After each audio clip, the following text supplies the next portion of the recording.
Hiya, today we are making Easter bunting. So yeah, more eggs. Right, so first couple of methods. You can we've gone online and just found a basic outline of an Easter egg. I think I typed in Easter egg outline, downloaded them and printed them off in sheets of 4. And then we're just going to use a couple of different methods and show you how to do them. Now these can be applied to anything really, but we're just using Easter eggs this time around because we thought it would be fun. So the first thing we've done is we have shaved some wax crayons so that we've got little piles of wax. So Patrick is going to, working on tin foil to make it easier. You don't have to see our faces today because it's mostly on the desk. Patrick is going to sprinkle his colours wherever he wants them on his egg, which he's just coloured in with felt tips to start with. So sprinkle your colours on.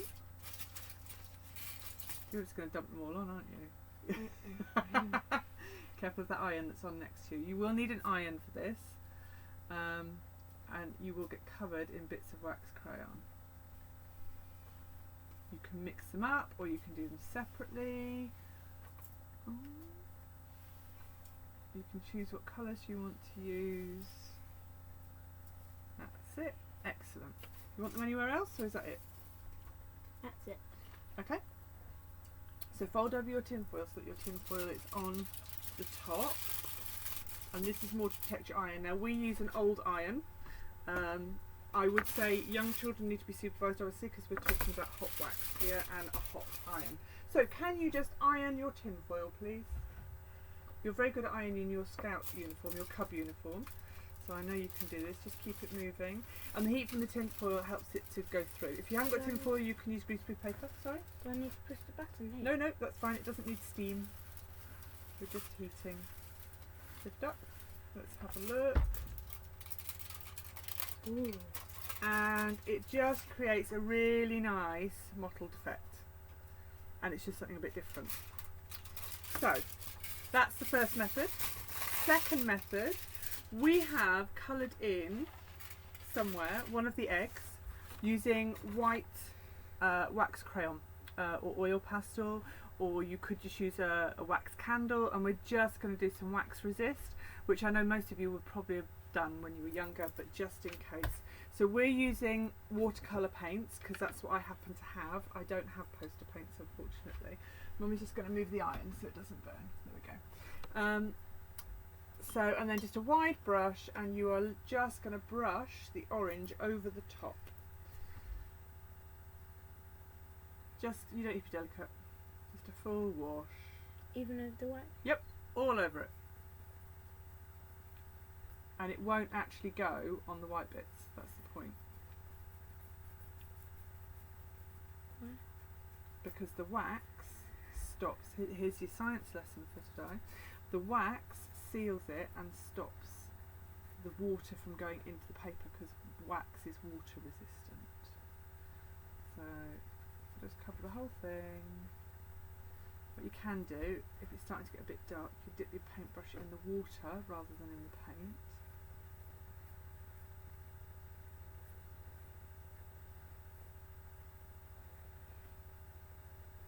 Yeah, okay. We're just going to do a quick wash of water over the top, is that alright? Yeah. Just to kind of give it a full covering. And then what you can do is, because our watercolour is quite thick, the spots haven't shown up particularly well. Ooh. But you can get yourself a tissue, which I don't have, but I do have a towel that I use for painting.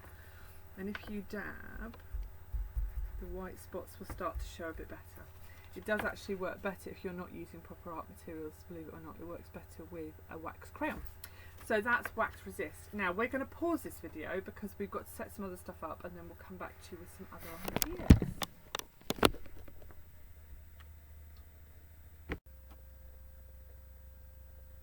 Hiya, I'm back. I have lost my able assistant. He's decided he's had enough. What I have done though is I've started to string together those bits that we've already done. So we actually have our bunting started here, which is looking quite pretty. What I've done with this one is that's a decoupage, so I've literally cut out an egg and then just collaged loads of stuff onto it. I've used old postage stamps, but you could use anything, and it's quite nice for kids to be able to do that. Collage, decoupage, whatever you want to call it. Okay. The last method I want to show you is laminating. Now you can either, if you have a laminator, you can get your laminating pouch and you can stick tissue paper. Is really nice just because it gets that transparency when you hold it up to the light. So you can just pop those in, laminate it, and then cut your eggs out, which is quite a nice way of doing it. Now you don't just have to put tissue paper through it. You can put just about anything through a laminator depending on how resilient it is. My husband doesn't let me near his laminator anymore because I have ruined a couple of them, so I now have to go and buy my own laminators, because you can put bits of fabric through them, you can put card through it, you can put leaves through them. It looks amazing. But yeah, you can also damage them because stuff gets wedged. What I would say is, if you're going to do thicker stuff, put that through at the back so that as it starts to come through, you can actually manually haul it through as it needs to be. Now I am not saying that the manufacturers would recommend it, but it works. Okay, so if you haven't got a laminator at home but you have PVA glue, which I think most parents seem to, I'm going to show you another way. It's what I call tissue paper laminating. I'm sure it's probably got another more technical name. I've always called it tissue paper laminating. So what we're going to do, I'm going to just pan you down.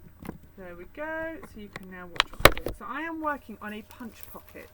You know those little punch pocket things that you just like for filing. So you can work on one of those, you can work on a plastic bag, you can work on anything really. What I would say is if it's got a design on it, the chances are the design will come off because PVA sticks to most things. And all I'm going to do is pour a little PVA onto my punch pocket, and I am with a brush, but I have, when I've worked with younger children in the past, had them using their hands, and they have absolutely loved it. It's just an excuse to get messy. And all I'm going to do is spread out my PVA glue all over my punch pocket. Now mine is coming out slightly red because I was using red before for the demonstration one that I've done. And you then just place your tissue paper on the top, and it can overlap, doesn't have to be perfect. In fact, if you overlap, it can be quite nice to do colour mixing. So if you overlap yellow with red, you're going to get orange. If you overlap red with blue, you're going to get purple. But it's up to you. If you overlap red with green, you get kind of browny colour, just as a warning. So a primary and a tertiary, a primary and a secondary colour make a tertiary, which is brown. If you want me to do colour wheels, I am happy to do colour wheels. So once you've got this layer that's about the right size to cut your egg out of, or whatever it is you're going to be cutting out of it, you then put another layer of PVA on top and spread the PVA out. Now, you are forming your top and bottom layer of laminate or plastic as such, and this is actually going to make it vaguely waterproof. Now, I'm not saying I would recommend you hang it outside because I'm not sure how waterproof it would be, but tissue paper will be strengthened by doing this. It just makes it a lot stronger. You can put another layer on if you want to. These are really nice at Christmas if you want to do stained glass windows, because you can almost lay your design out and then you just need to put your black outline around the outside of it, and it makes quite nice stained glass windows as well. So that now you leave to dry. If you use a hairdryer, which I just have done, it takes about 5 minutes with a hairdryer, but be careful, you do start to melt a little bit your plastic, so just keep it at a distance and don't make it too hot. So once that's dry, it will literally just peel off the plastic, and you're left with this kind of, oh see I'm all sticky, you're kind of left with this tissue papery feel, but it's got the strength where if you give it a pull, it's not going to tear. Aren't you glad that demonstration didn't go wrong? Yeah, so tissue paper laminating, as I say, really lovely for anything at all. In fact, it works really nicely if you want to do nice bowls, like really delicate bowls, and you want to do it kind of paper mache style. In fact, I might do that for you next week. So to string these together, all I have done is just put 2 small holes in the top with a hole punch, and I've put my string into one hole and out of the other, and I've come up out at the other end. I have, with some lovely bunting which can be hung on your door, around your room, in the kitchen, at the window, using all different techniques. And there's something there, I think, for most age groups really. For your older ones, I would say just do beautiful drawings and paintings using watercolours and stuff. But for the younger ones, this is ideal. There's loads of different techniques so that we can play with. I hope you've enjoyed this, and tomorrow is a surprise. Okay, but definitely one for the older ones tomorrow, not for the youngsters. In fact, probably more of an adult one. Okay, I'll see you tomorrow. Bye.